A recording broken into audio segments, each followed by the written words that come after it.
Hey fam, what's up? What's up? Hey Unsabotage, how y'all doing? How y'all doing? Sorry it took me so long. Still don't have a charger. This money just scarce. Y'all want to donate to my channel? Stuff will be in this description box. Okay. All right, y'all. Let's finish. We're on chapter 5 of Beyond the Black Door. Okay. It only charged about 27%. It says open doors. Gotta make sure I put that down. Open doors. Okay. It says, beyond the black door was a black hallway, darker than even the dimmest soul I'd ever visited. The way ahead vanished into darkness after only a few feet.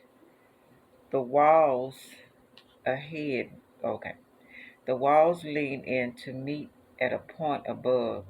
They and the floor were made from the same flawless material as the door, at least insofar as I could see, which wasn't far at all. Hairs rose on the back of my neck. This didn't seem right. The darkness almost looked tangible, like my reaching hand could disappear into it as if into black water. I slum I slammed the door without hesitation. Oddly, it didn't resist. Its weight guiding back into place with a little sound as when it had opened. Maybe because it didn't have to resist.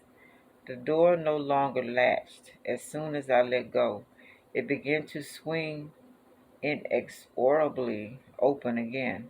Panicking, I cast around for something to barricade it and saw a lovely wooden table made of intertwined branches lining the wall nearby.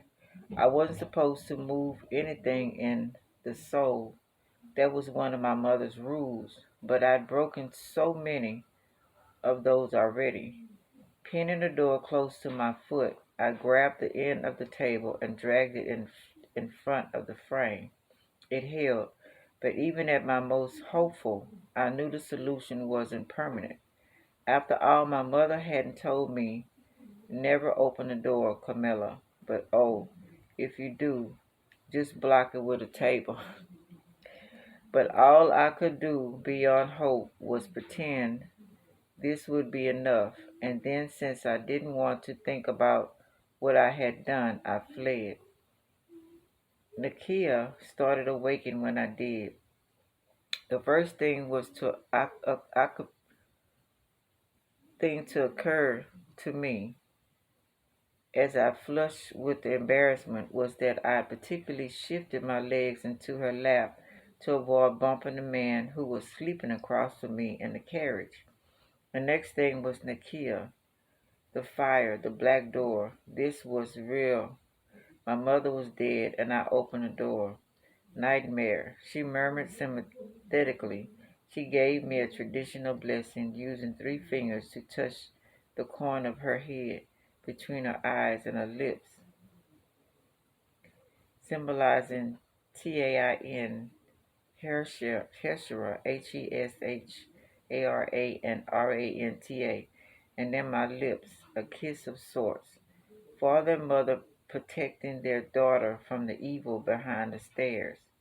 We arrived in the capital in an hour. Sleep a bit longer if you want. I was too stunned by her kindness to respond. The last person to bless me like that had been my mother. Her absence felt like a hole straight through me, gutting me, while the memory of the darkness beyond the door refilled me with something sickening and awful, and somehow a morbid anticipation of what might lie beyond it. Shame followed quickly on those heels, and nothing could keep my eyes from tearing. The kid reached for me in heartbeat, cradling my head against her chest. It was hard and mostly flattered under her leather tongue, the opposite of my mother's soft curves, but it was still a caring gesture. I had guessed that she was awkward with such things, but maybe she wasn't now that her man were watching her. I mean, one watching her. The kindness of flayed me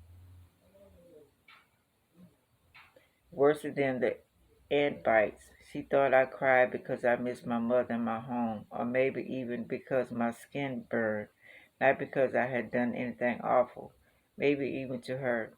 The act was what kept me going. If I hadn't need to pretend I was only a grieving girl, I would have laid down and never moved again. In spite had filled and animated me before, now it was lies.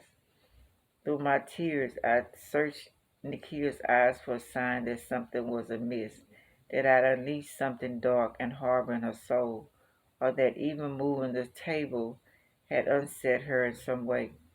She did seem slightly off balance, shaking her head and blinking a few times, as if to clear a fog or knocking something back into place. But then all she did was glimpse over my ant bites anew and encourage me to go back to sleep. I should have been able to sleep. I didn't want to sleep ever again, but I had to know. I ducked into the soul of the man across from me because I didn't want to risk hurting the kid further. It was a creepy place, cramped like a cellar, with ropes and chains hanging from the low ceiling, each dangling strange items. I saw a crudely stitched doll in a red stain, limp satchel before I spun away. I was glad I hadn't let my knees touch his. When I turned, I found myself facing the door. It was open again. The blackness bored into the rough stone. I just thought about it. I didn't erase the other video. Damn, it might go off early. The blackness bored into the rough stone of the nef of the soul wall, like I was looking down into a deep pit in the floor. For a second I was disoriented, dizzy, but then my eyes locked on to something that hadn't been there before, and I froze. On the smooth floor just beyond the black thurso and before the thick darkness lay a single red rose, an offering, or maybe a bait. Let me go and erase that so it won't. I'll be right back, y'all, for part two. What part? Whatever this is.